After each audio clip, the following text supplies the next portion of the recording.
Hey brother, welcome back. Thanks for being here. Hey, I just got off a group call with the men in my community, and I was reminded about the importance of not arguing facts with feelings. And I just made a video about this the other day. If you haven't watched that video, check that out on the channel. But last night, I had a discussion with my son. He's 23. We're sitting on the couch. He's telling me a story, and there wasn't really a lot for me to do. He wasn't really clear about why he was sharing the story with me, what he wanted me to know. I really wasn't sure what my role was in terms of participation other than just listening. And when he got to the end of his story, which felt like the end of his story, you know, where you've kind of put a period at,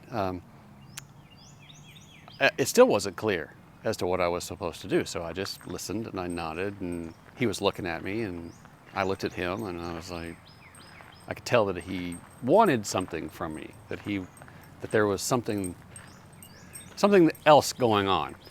And I tried to share with him, tried to tell him, you know, that, hey, I'm listening to you. I don't know exactly what to do here. You've shared something with me. I'm not sure exactly why you're sharing it, other than maybe it interests you or caught your eye and you just want to share it tell it to me, want to share it with me.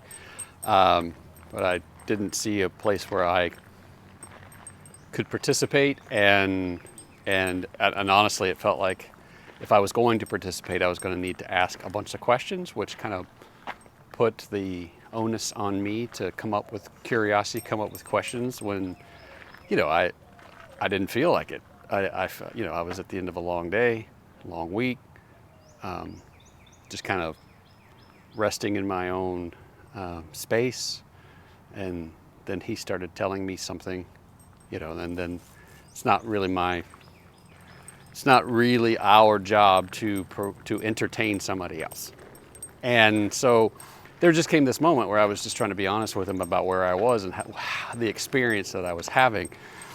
But underneath the facts, underneath his story, was actually a desire to connect, was a desire to spend time with me. And he said as much. He started to say, well, I shared that story with you because I wanted to connect with you. I wanted to spend some time with you. And which is a very insightful, very grown up, very real sort of thing, right? But even in that moment, I still found myself wanting to explain my position, right? Wanting him to know where I was. And so then I realized that, oh, hold on. We have just entered into a space where now we are talking, we're trading facts. And what he was really trying to do, or at least I was focusing on the facts, and what he was trying to do was tell me how he was feeling, tell me what it was that he wanted. He wanted to connect. He wanted to spend time with me, right? And so in that moment when I realized that, I was like, oh, hold on. This isn't what I think it's about. I just looked at him and I said, you know what? I miss you too. And I put my hand on his leg, right? A moment of physical touch, right? Connection of knowing that I'm here, right? And I hear you and I understand. And so I did. I asked him some questions. I said, you know, what interests you about that topic, right? What is it? So I engaged him in conversation, and I had an iPad in my lap, right? Which is the other part of the story. You know, I had a device in my lap. There was not necessarily physical separation between the two of us, but there was mental separation. And so we can see that sometimes when a woman walks into the room and we're working on something, or we're reading a book, or we're doing something, and then she comes in and wants to start sharing things with us, and we can get a little focused on the details, the facts about the moment, you know, that I'm reading the book and she's just interrupting what I'm doing and she's not really, respecting me and, blah, blah, blah. She just tell me how she feels and I don't. It's good to have boundaries.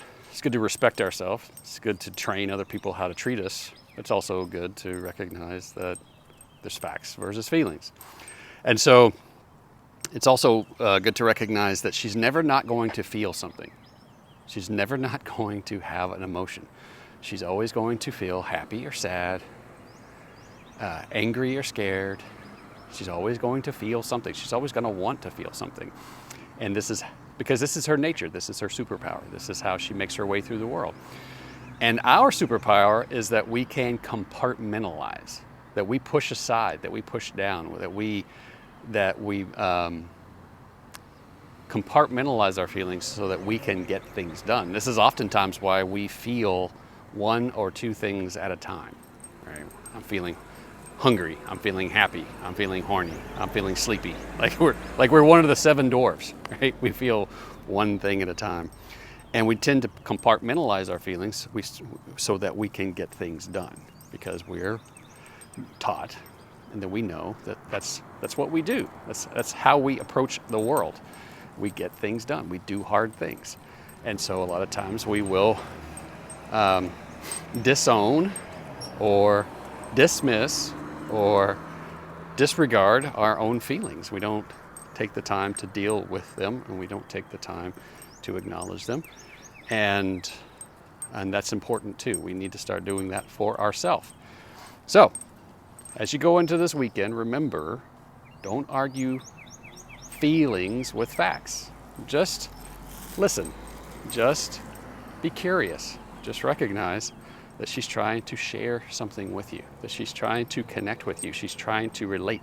She wants to be understood. She wants to be heard. And all you have to do is listen and acknowledge and empathize and put a period at the end of the sentence. There's not anything for you to do. There's not anything for you to fix.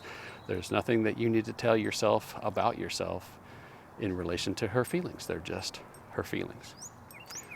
All right, brother, that's what I have for you today. Have a great weekend. I love you. I'll talk to you soon.